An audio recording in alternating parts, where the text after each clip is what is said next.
Our text, Ecclesiastes 7:8, says in its entirety, better is the end of a matter than the beginning, but then it adds, better to be patient than to show a haughty spirit.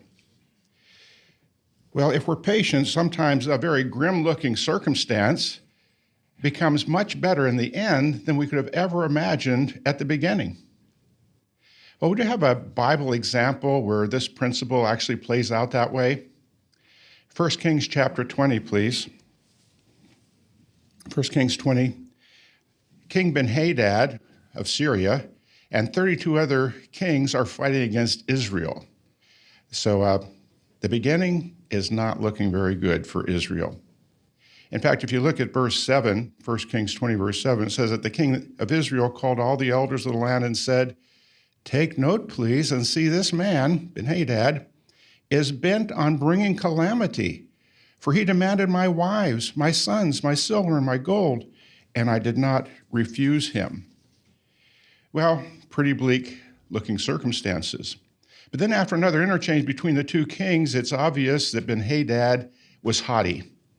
In verse 10, you can almost see him swaggering when he says, "So may the gods do to me and add to it if there's enough dust in Samaria to give each of the people following me a handful."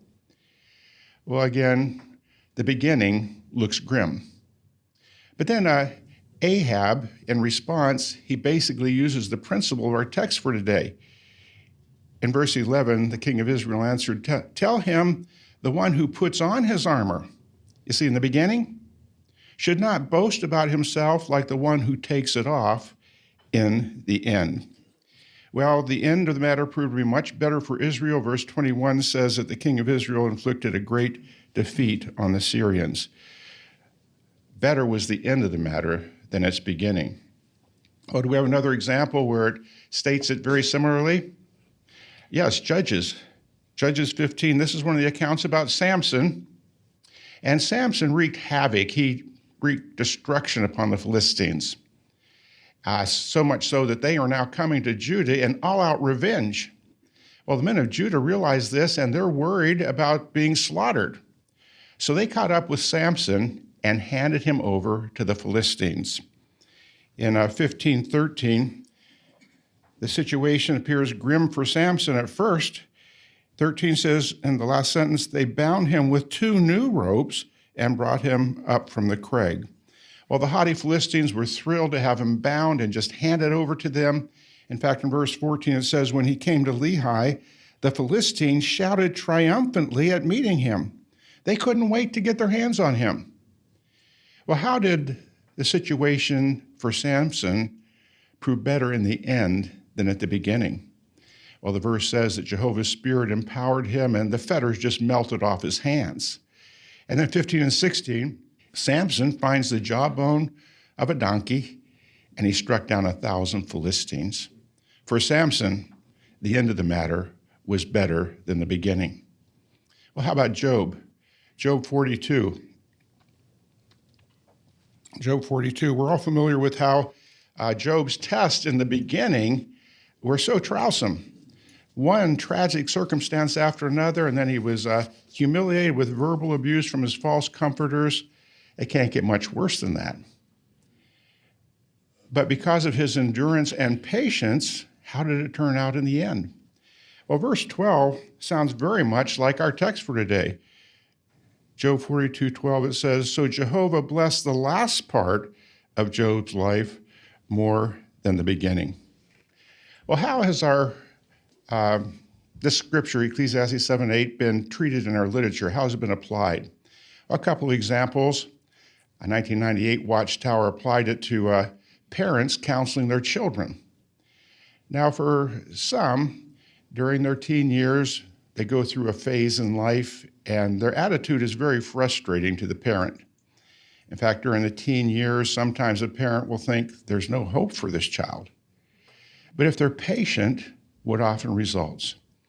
Well, we've read countless experiences in our magazines, heard them on JW Broadcasting, of a wayward teen who is now an adult faithfully serving Jehovah. Better was the end of the matter than its beginning. A 1994 Watchtower applied this to one who he feels that he is being overlooked for privileges. Well, instead of manifesting a prideful spirit, how much better to wait patiently. In time, when that privilege comes our way, the end of the matter is much better than at first. Some years ago, an older brother who had been serving as an elder moved to a new congregation. Well, the elders in the new congregation did not reappoint him right away. A couple years went by, and he was appointed as a ministerial servant, not an elder. Well, a couple more years went by, and the former elder is now doing a slow burn inside.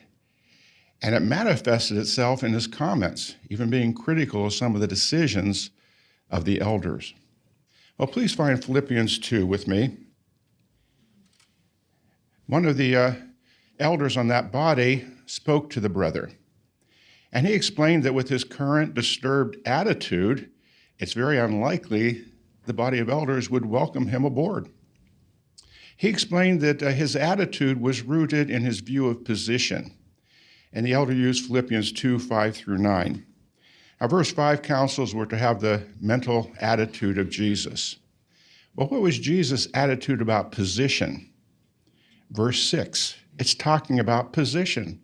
It says that Jesus did not try to seize Jehovah's position.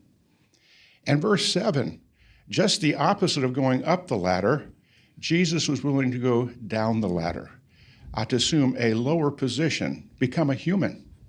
And then verse 8 says, more than that, when he came as a man, he humbled himself and became obedient to the point of death, yes, death on a torture stake. And then the bottom line in verse 9, for this very reason. For what reason?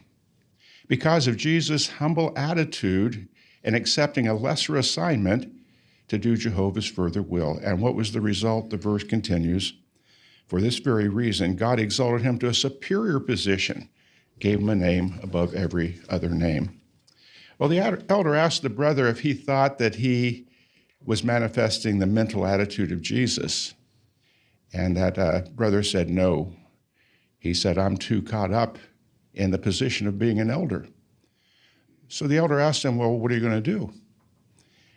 The older brother said, I need to reach out for the office of overseer all over again and stop sulking about my position. Well, what was the result? For years, he had not been reappointed as an elder. 6 months after that conversation, the body of elders unanimously recommended he be appointed as an elder. Why?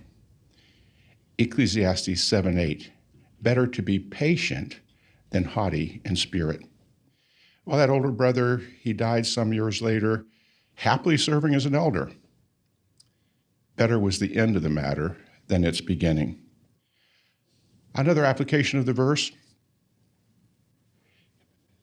the beginning in the rebellion in Eden, it looked very bleak for the human family, but Jehovah had an arrangement to rectify matters. Jesus cooperated, and what does that result in for you and I if we remain faithful? No question about it. Our reward at the end of the system will be better than at the first.